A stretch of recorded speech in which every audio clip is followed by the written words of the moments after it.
നമസ്കാരം. എല്ലാ bank account ഉടമകളും പൂർണ്ണമായിട്ട് ഈ ഒരു അപ്ഡേറ്റ് ശ്രദ്ധിക്കുക. മാർച്ച് 31 ഈ സാമ്പത്തിക വർഷം അവസാനിച്ചിരിക്കുകയാണ്. ഏപ്രിൽ മാസം മുതൽ തന്നെ നിരവധി മാറ്റങ്ങളാണ് പുതിയ സാമ്പത്തിക വർഷത്തിൽ വരുന്നത്. നാഷണലൈസ്ഡ് ബാങ്കുകൾ, അതുപോലെ തന്നെ പ്രൈവറ്റ് ബാങ്കുകൾ, സഹകരണ സംഘങ്ങൾ തുടങ്ങി എല്ലാ ബാങ്ക് അക്കൗണ്ട് ഉടമകളും പൂർണ്ണമായിട്ട് ഈ ഒരു അപ്ഡേറ്റ് ശ്രദ്ധിക്കുക. ഏപ്രിൽ മാസം മുതൽ നിങ്ങൾ ശ്രദ്ധിക്കേണ്ടതായിട്ടുള്ള നിരവധി കാര്യങ്ങളുണ്ട്. വളരെ പ്രധാനപ്പെട്ട കാര്യങ്ങളാണ്. സാമ്പത്തിക രംഗത്ത് ഒരുപടി മാറ്റങ്ങൾ ഏപ്രിൽ 1 മുതൽ തന്നെ ഉണ്ടാകും. പ്രത്യേകിച്ചും ബാങ്കിങ് രംഗത്തും പുതിയ പരിഷ്കരണം പുതിയ സാമ്പത്തിക വർഷത്തിൽ ഉണ്ടാകുന്നതാണ്. ATM ഉപയോഗം മുതൽ മിനിമം ബാലൻസ് വരെയുള്ള കാര്യങ്ങളിൽ ഈ പ്രധാന മാറ്റങ്ങൾ അറിഞ്ഞിരിക്കുക. അതോടൊപ്പം തന്നെ ബാങ്ക് അവധി ദിനങ്ങളിൽ പോലും മാറ്റങ്ങൾ വന്നിട്ടുണ്ട്. എന്തൊക്കെയാണ് ഈ പ്രധാനപ്പെട്ട കാര്യങ്ങളെന്ന് പരിശോധിക്കാം. എല്ലാവരിലേക്കും നിങ്ങൾ ഈ അപ്ഡേറ്റ് ഇപ്പോൾ തന്നെ ഒന്ന് ഷെയർ ചെയ്യുക. അതിലേറ്റവും പ്രധാനപ്പെട്ട ഒന്നെന്ന് പറയുന്നത് ATM വഴിയുള്ള പണം പിൻവലിക്കലാണ്. ഏപ്രിൽ മാസം 1-ാം തീയതി മുതൽ ATM വഴിയുള്ള പണം പിൻവലിക്കലിൽ മാറ്റം വരികയാണ്. പ്രധാനമായിട്ടും ഇതിൽ ഏറ്റവും വളരെ പ്രധാനപ്പെട്ട ഒരു കാര്യമെന്ന് പറയുന്നത് സൗജന്യ പിൻവലിക്കലുകളുടെ എണ്ണം നിജപ്പെടുത്തി എന്നതാണ്.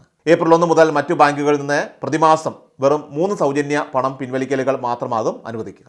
ഇതിനുശേഷമുള്ള ഓരോ പിൻവലിക്കലുകൾക്കും 20 മുതൽ 25 രൂപ വരെ ഈടാക്കുന്നതാണ്. അതായത് ഇനി ഓൺലൈൻ രീതിയിലേക്ക് കൂടുതൽ മാറേണ്ടി വരുമെന്ന് ചുരുക്കം.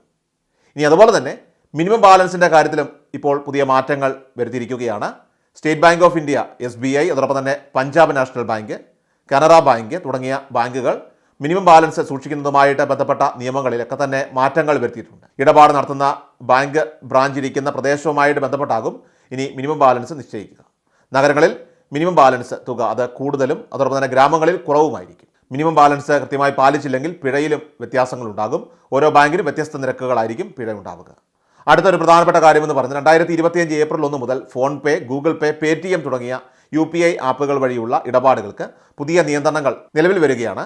ദീർഘകാലമായിട്ട് സജീവമല്ലാത്ത മൊബൈൽ നമ്പറുകൾ UPIയുമായി ബന്ധിപ്പിച്ചിട്ടുണ്ടെങ്കിൽ അവ ബാങ്ക് അക്കൗണ്ടുകളിൽ നിന്ന് നീക്കം ചെയ്യുമെന്ന് national payments corporation of India NPCI ഇപ്പോൾ അറിയിച്ചിരിക്കുകയാണ്. ഇത് UPI വഴിയുള്ള പേയ്മെന്റുകൾ നടത്തുന്നവർക്ക് ബുദ്ധിമുട്ടുകൾ ഉണ്ടാക്കും. നിങ്ങളുടെ ബാങ്ക് അക്കൗണ്ടുമായിട്ട് ബന്ധിപ്പിച്ച മൊബൈൽ നമ്പർ സജീവമല്ലെങ്കിൽ ദീർഘകാലമായിട്ട് അത് റീചാർജ് ചെയ്ത് ഉപയോഗിക്കുന്നില്ല എങ്കിൽ ആ നമ്പർ ഇപ്പോഴും നിലവിൽ സജീവമാണോ എന്ന് നിങ്ങളുടെ ടെലികോം ദാതാവിന്, അതിപ്പോൾ ജിയോ അല്ലെങ്കിൽ എയർടെൽ, VI, BSNL തുടങ്ങിയ സേവനദാതാക്കളുമായിട്ട് ബന്ധപ്പെട്ട് അത് ഉറപ്പാക്കേണ്ടത് അത്യാവശ്യമാണ്. അല്ല എങ്കിൽ ആ നമ്പർ വീണ്ടും സജീവമാക്കുകയോ പുതിയ മൊബൈൽ നമ്പർ ഉപയോഗിച്ചുകൊണ്ട് നിങ്ങളുടെ ബാങ്ക് അക്കൗണ്ട് അപ്ഡേറ്റ് ചെയ്യുകയോ ചെയ്യേണ്ടതാണ്.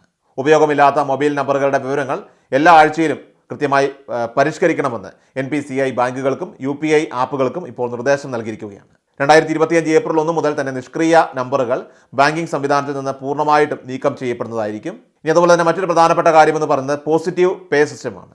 അതായത് ബാങ്കിംഗ് തട്ടിപ്പുകളൊക്കെ തന്നെ തടയുന്നതിനായിട്ട് reserve bank of India positive pay system നടപ്പിലാക്കാനായിട്ട് നിർദ്ദേശം നൽകിയിട്ടുണ്ട്. ബാങ്ക് ഇടപാടുകളിലെ സുരക്ഷ മെച്ചപ്പെടുന്നതിനായിട്ട് നിരവധി ബാങ്കുകൾ ഈ സംവിധാനം നടപ്പാക്കുകയാണ്. 50,000 രൂപയ്ക്ക് മുകളിൽ ചെക്കുകൾ നൽകുന്ന ഉപയോക്താക്കൾ അവർ നൽകുന്ന ചെക്കുകളുടെ പ്രധാന വിവരങ്ങൾ ബാങ്കിന് നൽകേണ്ടതായിട്ടുണ്ട്. ഇനി അതുപോലെ തന്നെ 2025 ഏപ്രിലെ ബാങ്ക് അവധി ദിനങ്ങളുടെ ഔദ്യോഗിക പട്ടിക ഇപ്പോൾ റിസർവ് ബാങ്ക് ഓഫ് ഇന്ത്യ പുറത്തിറക്കിയിട്ടുണ്ട്.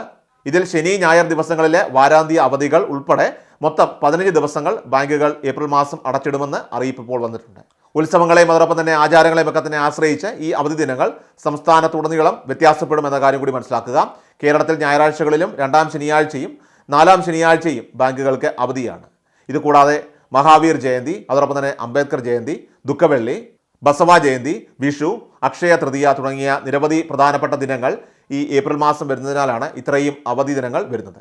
വാർഷിക അക്കൗണ്ട് ക്ലോസിംഗുമായിട്ട് ബന്ധപ്പെട്ട് ഏപ്രിൽ 1 എല്ലാ സംസ്ഥാനങ്ങളിലും ബാങ്കുകൾക്ക് അവധിയാണ്. ബാങ്കുകൾ നേരിട്ട് അടച്ചിട്ടാലും ഉപഭോക്താക്കൾക്ക് സേവനങ്ങളിൽ ഒരു തടസ്സവും നേരിടേണ്ടതായിട്ട് വരില്ല. ഓൺലൈൻ ബാങ്കിങ്, അതുപോലെ തന്നെ മൊബൈൽ ബാങ്കിങ്, ഡിജിറ്റൽ പേയ്മെന്റ് പ്ലാറ്റ്ഫോമുകൾ എന്നിവ തുടർന്നും പ്രവർത്തിക്കുന്നതായിരിക്കും. ഇനി അതുപോലെ മറ്റൊരു പ്രധാനപ്പെട്ട കാര്യമെന്ന് പറയുന്നത് റിസർവ് ബാങ്ക് റിപ്പോ നിരക്ക് കുറച്ച പശ്ചാത്തലത്തിൽ സ്പെഷ്യൽ ഫിക്സഡ് ഡെപ്പോസിറ്റ് സ്കീമുകൾ ബാങ്കുകൾ തുടരാനുള്ള സാധ്യത വളരെ കുറവാണ്. RBI മുഖ്യ പലിശ നിരക്ക് കുറയ്ക്കുന്ന മുറയ്ക്ക് വൈകാതെ തന്നെ സ്ഥിര നിക്ഷേപങ്ങളുടെ പലിശ നിരക്കും കുറയ്ക്കുന്നതാണ് ബാങ്കുകളുടെ രീതി. ഏപ്രിൽ മാസം മുതൽ നിരവധി മാറ്റങ്ങൾ വന്നിരിക്കുകയാണ്. വളരെ പ്രധാനപ്പെട്ട മാറ്റങ്ങളാണ്. എല്ലാവരിലേക്കും നിങ്ങൾ ഈ അപ്ഡേറ്റ് ഇപ്പോൾ തന്നെ ഷെയർ ചെയ്യുക. കൃഷൽ മീഡിയ എല്ലാ ദിവസവും വാർത്തകളും അറിയിപ്പുകളും ലഭിക്കുന്നതിനായി ചാനൽ സബ്സ്ക്രൈബ് ചെയ്യുക. വീഡിയോയുടെ നോട്ടിഫിക്കേഷൻ ഉടൻ ലഭിക്കുന്നതിനായി ബെൽ ഐക്കൺ അമർത്തുക.